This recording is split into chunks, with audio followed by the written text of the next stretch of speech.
Netizen bertanya, Ustadz menjawab. Bismillah, Assalamualaikum Ustaz. Waalaikumsalam warahmatullahi wabarakatuh. Ceria banget ya malam.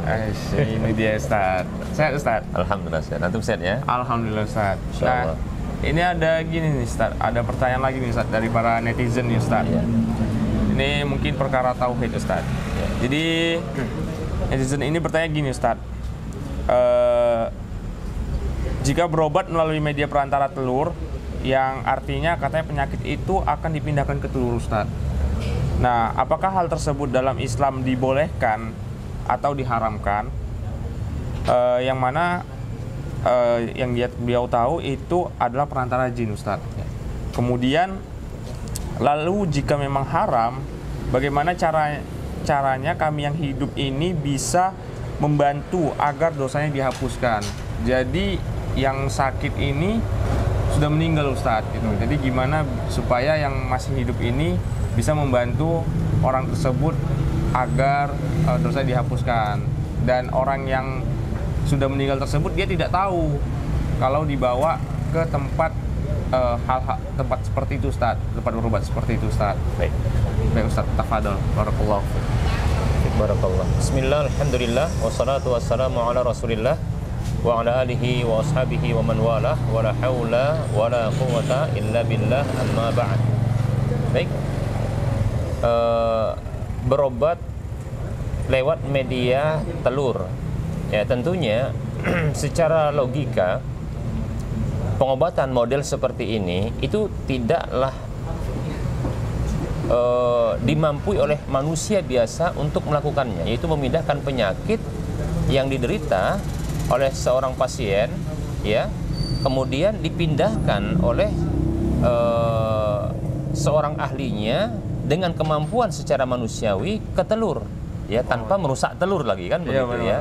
Nah tentunya ini ya ada tindakan gaib, nah seperti itu yang dilakukan, dan yang melakukan itu tentunya adalah makhluk yang juga gaib. Nah oleh karenanya dugaan dari sang penanya bahwasanya ini merupakan sebuah tindakan yang ada bantuan, permintaan bantuan kepada jin, itu benar, iya seperti itu. Dan jujur kita katakan, medis manapun, ya para medis manapun, kalau ditanya pun mereka nggak akan mampu untuk memindahkan penyakit itu ke telur, demikian, ya. Baik. Nah, tentunya ini merupakan kesyirikan, ya kesyirikan, yaitu meminta, ya bantuan kepada jin seton, ya. Berdasarkan firman Allah Subhanahu wa taala di dalam surah Al-Jin ayat 6, Allah mengatakan a'udzubillahi minasyaitonirrajim wa annahu kana rijalun minal insi ya'uduna birijalin minal jinni fazaduhum rahaqa. Allah tabaraka wa taala berfirman, dan sesungguhnya ada sekelompok manusia, disebutkan di sini laki-laki dari kalangan manusia, yang dia minta perlindungan, minta pertolongan, ya dengan laki-laki dari kalangan jin. Kata Allah, fazaduhum rahaqa, maka hal itu menambahkan kepada mereka berupa rahaqa. Rahaqa para ulama menyebutkan banyak. Ada makna rahaqa adalah ya du'afa, yaitu kelemahan. Ada yang menafsirkan itu dengan isma, dosa, ya dan seterusnya.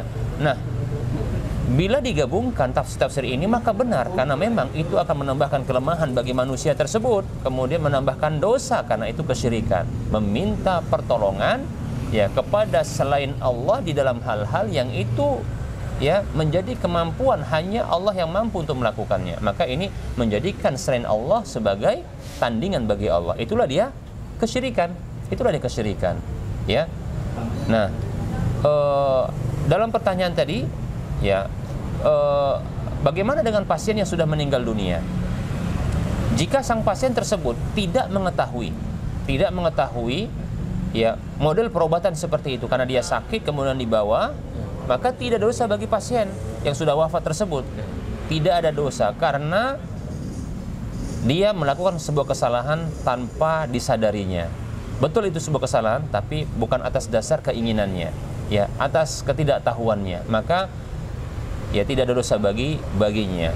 Rasulullah sallallahu alaihi wasallam bersabda dalam hadis yang diriwayatkan oleh Imam Ibnu Majah dan yang lainnya, Rasulullah bersabda sallallahu alaihi wasallam, "Innallaha tajawaza li an ummati al-khata'a wa nisyana wa mastukrihu alaihi." Sesungguhnya Allah memaafkan untukku dari umatku ini al-khata'a, yaitu kesalahan yang tidak disengaja. Nah ini dia. Ini kesalahan yang tidak disengaja, maka Allah maafkan. Begitu juga an-nisyan, yaitu kelupaan, dan wa mastukrihu alaihi, dan apa saja yang dipaksakan kepada mereka. Nah, bisa jadi inilah ya sesuatu yang bisa dipaksakan kepada si pasien atau tidak diketahui oleh pasien. Ini menjadi kesalahan yang tidak diinginkan oleh sang pasien, sehingga sang pasien itu tidak berdosa insyaallah taala jika dia tidak mengetahuinya, ya. Namun bila dia mengetahuinya, ya, dan ridho atas tindakan tersebut, maka tentunya dia turut serta dalam dosa tersebut. Maka wajib bagi dia bertaubat. Namun permasalahannya sudah wafat dia. Iya, benar Ustaz. Ya, mudah-mudahan ya bagi pasien tersebut dia tidak mengetahui hal tersebut. Mudah-mudahan Allah ampuni dia. Ya, seperti itu, ya. Nah, lalu apa yang bisa dilakukan oleh sang penanya? Ya, gitu ya. Benar Ustaz. Nah, apa yang bisa dilakukan oleh sang penanya tersebut, ya? Yang bisa dilakukan adalah ya dia minta ampunkan ya dosa-dosa orang yang wafat tersebut. Mohon ampun kepada Allah atas dosa-dosa orang yang wafat tersebut, ya. Ya, lebih-lebih barangkali dia tidak mengetahuinya kan, seperti itu. Maka mintakan ampun, ya, seperti itu. Maka bisa dilakukan ya permohonan ampun untuk orang yang wafat tersebut. Kemudian dia bisa mungkin kirim pahala untuk orang yang wafat tersebut dengan bersedekah atas bersedekah ya yang pahalanya ditujukan untuk orang wafat tersebut. Nah, demikian. Dan seterusnya. Dan yang penting adalah baik itu sang penanya ataupun orang yang masih hidup, ya mereka harus tahu, ya harus diberitahu bahkan bahwasanya hal ini merupakan kesyirikan. Ini kesyirikan. Perhatikan dosa tentang kesyirikan ini. Allah Subhanahu wa taala berfirman dalam surah An-Nisa ayat 48 dan 116, Allah mengatakan, a'udzubillahi minasyaitonirrajim, innallaha la yaghfiru ayyushraka bihi wa yaghfiru ma duna dzalika liman yasha. Sesungguhnya Allah tidak mengampuni dosa kesyirikan kepadanya. Yaitu maksudnya apabila dosa tersebut dibawa mati tanpa dia bertobat darinya, tidak akan Allah ampuni.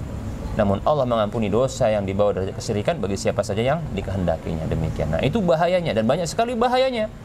Ya, termasuk diantaranya ini dosa yang paling besar. Kata Allah Subhanahu wa taala ya ketika mengabadikan perkataan Luqman Al-Hakim kepada anaknya, innasyirka ladzulmun adzim. Sesungguhnya kesyirikan itu kedzaliman yang sangat besar, yang paling besar. Demikian. Surah Luqman ayat 13. Baik.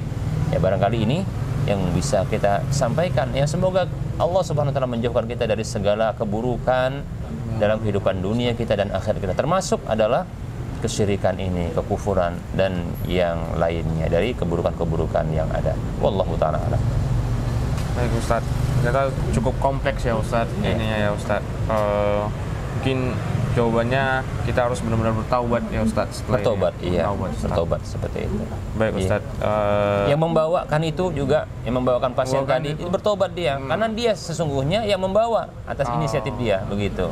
Yang membawakan dan yang memang tadi si pasien tahu harus bertobat dia bertobat. Ustaz. Tapi masalahnya pasien kan tidak tahu dan demikian Ustaz. Dan dia sudah wafat. Ya alhamdulillah, mudah-mudahan diampuni kan. Amin, gitu ya. Amin Ustaz. Seperti itu. Baik Ustaz, jazakallahu khairan untuk jawabannya Ustaz. Ya, sedikit sebelum ini kalau si orang yang berinisiatif dan orang yang membawa tersebut kalaupun bertobat ada peluang. Ada peluang ya? Iya, ada peluang untuk diampuni dosanya. Hanya saja segera dia bertobat, jangan sampai dosa ini dibawa mati. Nah, seperti itu. Jadi ada peluang bagi dia untuk bertobat, ya. Jangan sampai dia ini bawa mati dosa ini, ketemu sama Allah, nggak akan Allah ampuni itu.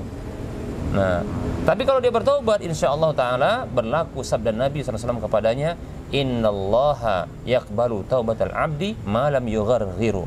Ya, malam yugharghir, kata Nabi SAW, ya sesungguhnya Allah Subhanahu wa taala menerima taubat seorang hamba selama nyawa itu belum di kerongkongan. Belum mati dia, bertobat sekarang. Nah, begitu. Itu dosa yang besar. Kalau dibawa mati nggak tobat, nggak akan diampuni sama Allah. Naudzubillah min dzalik. Seperti itu. Itu ya Ustaz. Nah Ustaz. Baik Ustaz, jazakallahu khairan Ustaz Anta jawabannya. jazakallahu khairan. Semoga ini bisa bermanfaat untuk netizen yang Iya. pada bertanya nih Ustaz. Ya, amin.